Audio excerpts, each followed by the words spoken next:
पताका দিয়ে দাও হোসেনকে।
সমস্ত প্রশংসা সমস্ত তারিফ সেই মহান রব্বুল আলামিনের জন্য যিনি আমাদেরকে পরাধীন ভারত থেকে স্বাধীনভাবে বাঁচার তৌফিক দান করেছেন। প্রত্যেকে তার দরবারে বলে শুকরিয়া শুকর আলহামদুলিল্লাহ।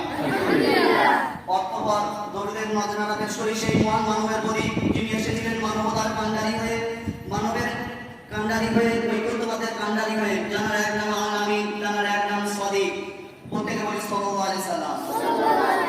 অতঃপর জাতি ধর্ম বর্ণ নির্বিশেষে প্রত্যেকে জানাই আমার অন্তরের অন্তঃস্থল থেকে মোবারকবাদ, শুভেচ্ছা এবং অভিনন্দন।